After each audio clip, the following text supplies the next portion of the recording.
Kumusta mga ka-diskarte chicks? Alam mo, may mga moments sa kama na akala mo totoo ang effort mo. Todo ang performance, pero pagkatapos, tahimik lang siya. Ngumiti lang, minsan tawa lang, pero sa isip niya, pwede pa sana. Ka-diskarte chicks, real talk.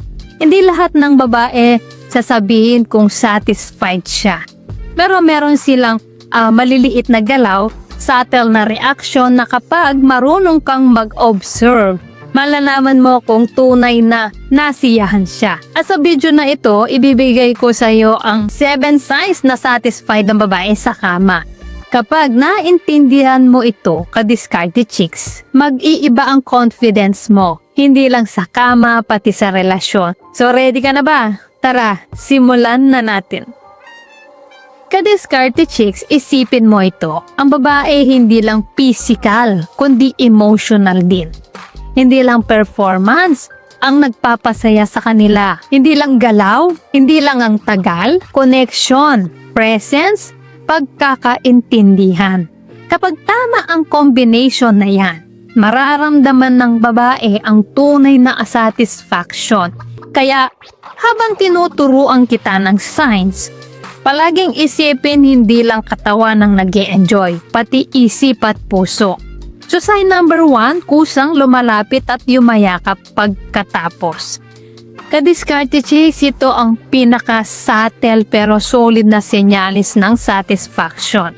Kapag satisfied ang babae, hindi siya agad lalayo, hindi siya magbabalik sa phone, hindi lang sasabihin okay at aalis. Instead, lalapit siya, yayakap siya, at mananatili sa tabi mo. Sa psychology, kapag masaya ang katawan at isip niya, naglalabas ng bonding hormones tulad ng oxytocin.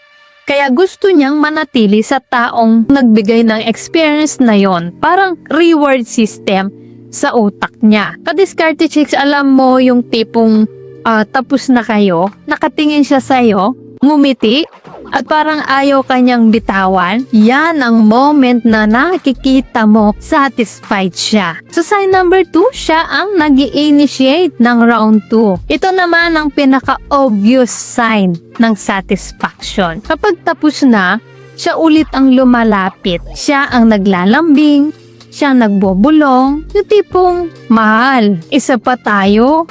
Ka-diskarte chicks, hindi yan dahil bored siya. Gusto pa niya. At kapag gusto pa niya, ibig sabihin na gustuhan niya ang nangyari. Tipong tapos na kayo, tapos siya ang humihingi pa ng isa pang round, boom! Yan ang proof na effective ang diskarte mo. So sign number 3, mas open at sweet. Napansin mo ba na minsan yung dating tahimik na babae, pagkatapos ng intimacy, biglang sweet at clingy, mas lambing, mas expressive, mas totoo. Kapag satisfied siya, nababawasan ang emotional guard niya. Mas nagiging komportable sa'yo. So tip, kapag nakikita mo ito, ka-diskarte chicks, hindi lang katawan niya ang nag-e-enjoy, pati puso niya. Kaya pag bigyan mo siya ulit, ikaw din, baka magtampo yan. So sign number 4, hindi nagmamadaling umuwi. Subtle pero powerful. Kapag bitin ng babae, may awkward feeling siya. Gusto niyang umalis agad. Kapag satisfied siya, chill lang siya. Nakikipagkwentuhan, nakikipagkulitan, parang ayaw pang matapos ang moment. Kapag maganda ang experience niya, gusto niyang i-extend ang moment. Kaya kung hindi siya nagmamadali, ka-diskarte chicks, malakas na signal yan na satisfied siya. So sign number 5, nagbibigay ng compliment. Hindi lahat ng babae vocal. Pero kapag sinabi niyang, ang galing mo, nag-enjoy ako, iba ka. Hindi lang basta sinabi yan, pinag-isipan niya. Ka-diskarte chicks, tipong tapos na kayo, tapos sinabi niya, ang sarap, grabe. Boom! Confirmation! Kapag nagbibigay siya ng compliment sa utak niya, nire-reinforce niya ang positive experience.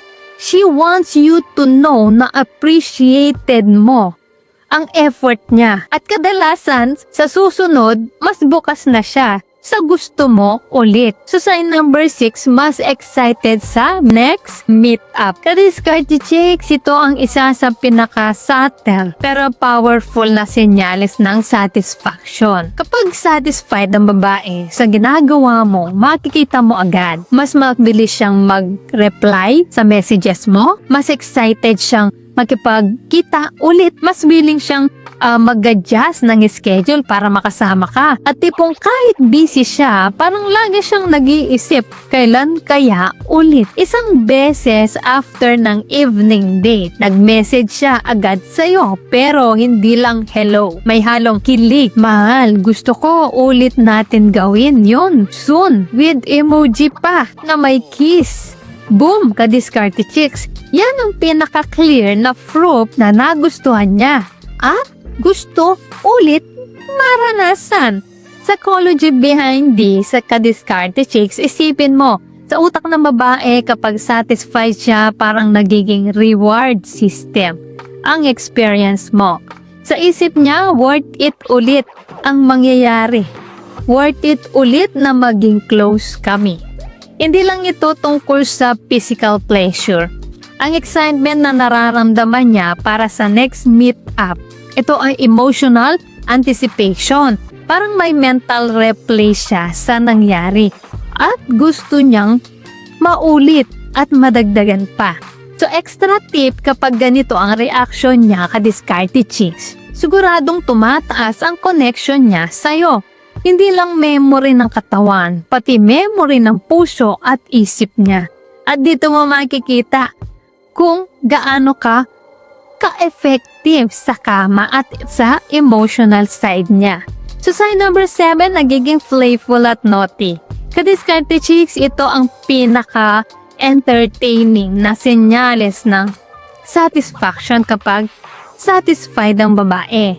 Guess what? Siya pa ang magtitis sa'yo, magpaparinig ng maliliit na flirty lines, magpapatawa, magpapakita ng playful side niya. Parang gusto niyang i-extend ang kilig at saya ng moment.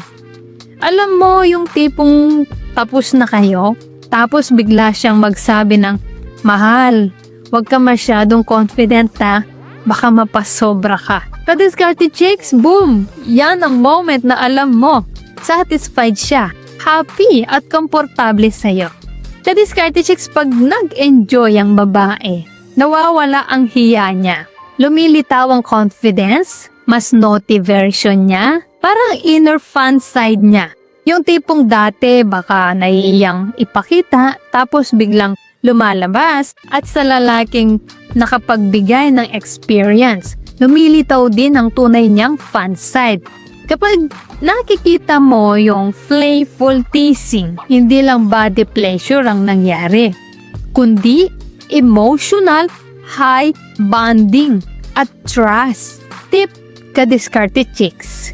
Kung naramdaman mo yung teasing, yung maliit na flirty games, pagkatapos huwag mong i-ignore. Ito ay proof na ang connection at satisfaction niya ay genuine. Ka-discarded chicks, importante ito. Hindi lang galaw ang nagpapasaya sa babae. Hindi lang tagal, hindi lang strength, presence mo, confidence mo, care mo pagkatapos. Lahat yan may impact. Minsan pinaka-sexy na galaw ng lalaki yung hindi paggalaw. Yung marunong kang slow down, makinig sa katawan niya, makiramdam sa emosyon niya. Kapag na-turn on mo ang mind ng babae, susunod ang body. So kung nakarelate ka, comment mo sa baba, ready na ako. At kung gusto mo pa ng ganitong real talk, like, share at subscribe sa Discarded Chicks. So ayan mga ka-Discarded Chicks, sana ay may natutunan po kayo sa video natin ngayon. At syempre bago po tayo matapos, shoutout muna sa ating mga masugid na taga-suporta na sina Jeffrey Ponce, taga Tarlac, Gerald Lining from Marinduque, Teng Agnes from Camarines Sur, James Rosanes from Alfonso Tagaytay, Cavite, Angel de la Cruz from Malolos, Bulacan, Feliciano Tolentino from Ilocos Norte, Jenny Lynn Emborong from Bohol, Pablito Pigma from Palawan, William watching from Alicia Isabela, Francisco Agliam from Muñoz Nueva Ecija, Maricel Buot na Zamboanga, Sibugay, Renante Dian from Sarangani, Felipe Gutierrez from Pampanga, at kay Raul Macaso na taga Zamboanga City. Guys, maraming salamat po sa suporta at panonood mga ka-Diskarte Chicks. Dahil po sa inyo, patuloy at lalo po akong ginaganaan gumawa ng mga content na makakatulong at makakaaliw. At para naman po sa mga hindi pa na siya shoutout, gusto mong ma-shoutout sa next video, i-comment lang ang hashtag ka-Diskarte Chicks at sabihin ko ng topic ang gusto mong pag-usapan natin next. Kung nagustuhan mo ang video na ito, ay huwag kalimutang mag-like, mag-subscribe at i-share ito. So guys, this is Diskarte Chicks, your love mentor na laging nandito para sa mga diskarteng pag-ibig. Kita-kits sa next video. Maraming salamat sa panonood. Ingat kayo palagi. Let's spread love.